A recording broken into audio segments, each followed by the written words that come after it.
당과 당이 합당하면서 내세운 조건이고 약속이다. 그래서 그 약속은 지켜야 된다는 말씀을 제가 이준석 대표에게도 분명히 했거든요. 네. 저는 그렇기 때문에 약속은 아무리 사소한 것이라도 지켜야 된다는 차원에서 최고위원 2명을 임명하는 것이 맞다라고 보고 있습니다. 그러면 이제 권한대행이 되셨으니까 임명을 하실 계획이신가요? 예, 우선 최고위원들하고 논의를 해서 빠른 시간 내에 결정을 하도록 하겠습니다.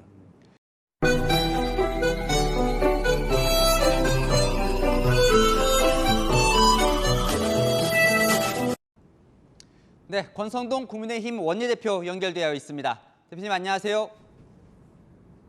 예, 안녕하세요. 권성동입니다. 네, 이제 방금 이제 의원총회가 끝이 났습니다. 직무대행 체제로 이제 추인을 받으신 거죠? 당 대표로서 이제 6개월간 역할을 하게 되는 거죠, 이제? 예, 일단 지난 금요일 날 당원 당규위에서 당 대표 직무대행 체제로 전환은 됐습니다만은 의원들의 총의를 모으기 위해서 오늘 의원총회를 개최했습니다. 거기서 추인을 받았습니다. 그래서 앞으로 얼마가 될지 모르지만은 당 대표 직무대행 겸 원내대표로서 당 운영을 책임지게 되었습니다. 이준석 대표가 이 결정을 받아들일 걸로 보십니까? 이준석 대표도 우리 당의 대표를 역임한 청년 정치인이고 또 당의 상황이 위중함을 잘 알고 있기 때문에 네. 이런 당의 결정에 대해서 수용해 줬으면 하는 바람을 갖고 있습니다. 그러면 지금 결정대로라면 이준석 대표는 6개월 뒤에는 다시 복귀를 하는 거죠? 예, 당헌 당규상은 복귀가 가능한 것으로 되어 있습니다. 그런데 오늘 의원총회에서 이제 워낙 중징계를 받았으니까 대표가 자진 사퇴해야 한다 이런 목소리도 나왔던 걸로 이제 전해지는데요. 대표님 생각은 어떠십니까? 글쎄 오늘 자리는 당 대표의 당원권 정지에 따른 지도 체제를 어떻게 갖고 가느냐의 문제에 대해서 논의를 한 그런 자리였던 만큼 그 부분에 대해서 집중적으로 논의가 됐고요. 당 대표를 사퇴해야 되냐 말아야 되냐에 대해서는 각 의원들이 개별적으로 판단하는 것이 좋겠다 이렇게 결론을 내렸습니다. 그리고 당 대표 직무대행으로서 이준석 대표의 사퇴에 관해서 제가 개인적인 의견을 얘기하는 것은 적절치 않다고 생각합니다. 어떻게 당내에 그런 목소리가 뭐 크다 이렇게 보고 있지는 않으신가요? 글쎄 뭐 몇 분이 나와서 그런 말씀을 하시긴 하셨는데 대체적인 분위기는 지도체제 문제를 조속히 매듭짓고 민생 챙기기와 경제 회복에 우리 당력을 집중해야 된다는 의견들이 많았습니다.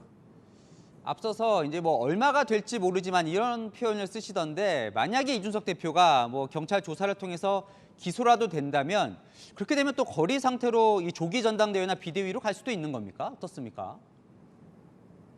글쎄 뭐 가정을 전제로 해서 얘기하는 건 적절치 않습니다만은 네. 경찰 수사 결과가 앞으로 지도체제를 결정하는데 중요한 기준이 될 것이라는 점은 말씀드릴 수가 있습니다. 이 대표가 주말 내내 지금 아무 말이 없습니다. 혹시 오늘 아침 뭐 최고위원 회의에 나오지 않겠다 이런 연락이라도 받으신 게 있으십니까 혹시?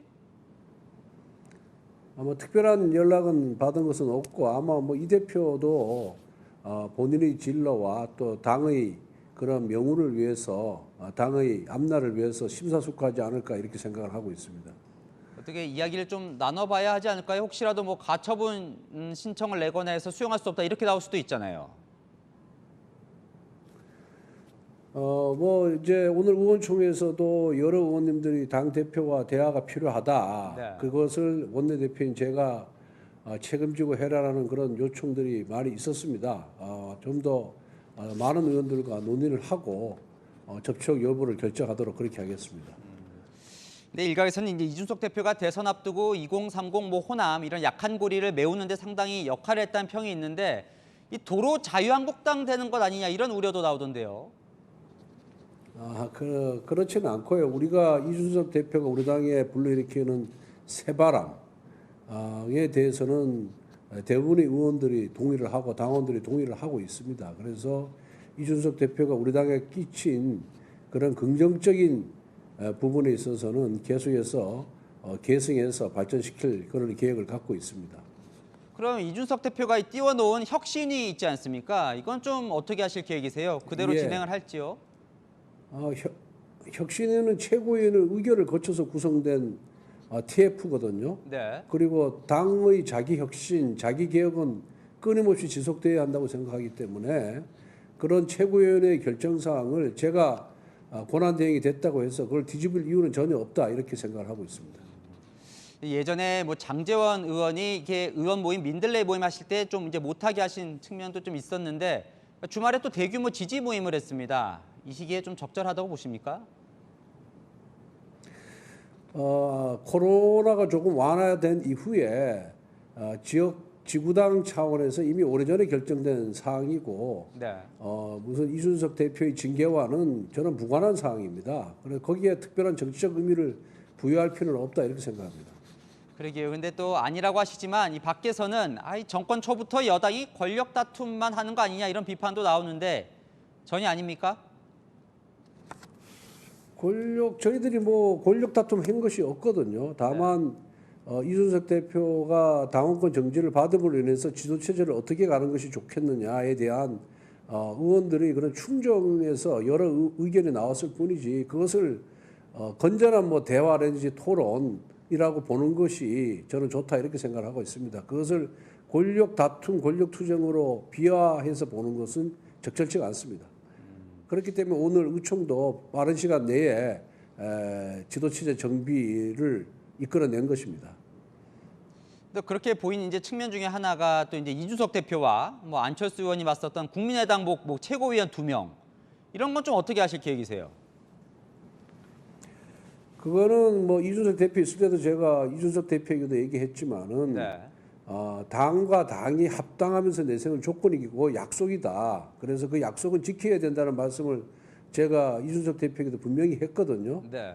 저는 그렇기 때문에 약속은 아무리 사소한 것이라도 지켜야 된다는 차원에서 최고위원 2명을 임명하는 것이 맞다라고 보고 있습니다. 그러면 이제 권한대행이 되셨으니까 임명을 하실 계획이신가요? 예, 우선 최고위원들하고 논의를 해서 빠른 시간 내에 결정을 하도록 하겠습니다. 혹시 뭐 대통령과 이 당 문제로 좀 통화를 하신 적은 없으십니까 최근에? 뭐 특별한 통화를 하신 건 없고 뭐 대통령께서도 언론에 나와 있는 것처럼 많은 걱정을 하고 계시고 또 당무에 관한 부분이기 때문에 네. 뭐 특별한 이런 지시나 이런 사항은 없었습니다. 근데 이 정권 시작하자마자 이 대통령 지지율이 상당히 지금 떨어지고 있거든요. 왜 이렇게 떨어진다고 보십니까? 뭐 가장 중요한 것은 갑자기 들어닥친 경제 위기입니다. 네. 그 경제 위기와 물가 상승인데 이것이 이제 외부적인 요인에 의해서 일어난 거 아니겠습니까? 네. 그러다 보니까 뭐 주식이나 코인이나 부동산에 투자했던 많은 분들이 지금 낙담하고 고통 속에 있습니다. 그러한 것과 우리 당의 이런 갈등이 복합적으로 작용해서 지지율 하락으로 이어지는 것으로 보고 있고요. 앞으로 당 지도 체제가 정비된 만큼 당에서 민생과 경제 회복을 위해서 정부와 함께 머리를 맞대고 국민들의 고통을 더는 방법에 대해서 더 논의하도록 하겠습니다.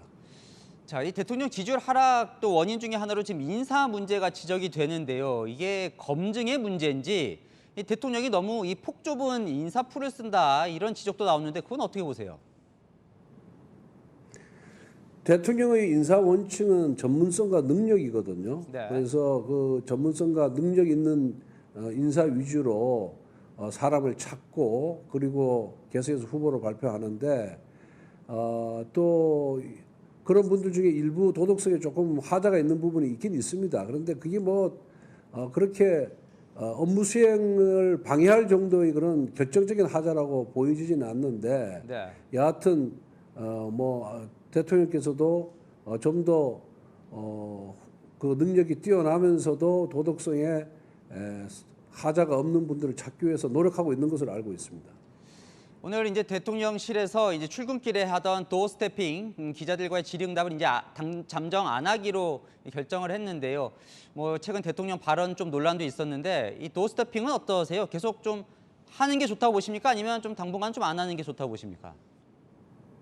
아니 대통령께서는 도스태핑은 국민과의 소통 창구라고 여기고 계시고 네. 계속해서 하시겠다는 의지가 굉장히 강한 것으로 저는 들었습니다. 대통령께서도 직접 그렇게 저한테 말씀하셨고요. 그런데 지금은 그 소위 대통령실 기자실에 코로나에 감염된 기자들이 10명 넘게 지금 속출을 하고 있어서 네. 경호처에서 지금 상황에서 도어 스태핑을 하는 것이 대통령의 감염 우려 등을 들어서 반대한 걸로 알고 있습니다.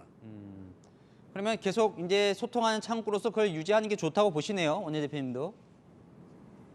예, 아마 대통령께서도 이런 상황이 해소가 되면은 도어 스태핑을 통해서 국민과의 소통을 계속해서 하시리라고 보고 있습니다. 자, 이제 역할이 더 커지셨어요. 지금 사실 대통령뿐만 아니라 여당 이제 지지율도 같이 좀 하락하고 있는 건데 어떻게 수습하고 어떻게 만회하실 계획이십니까?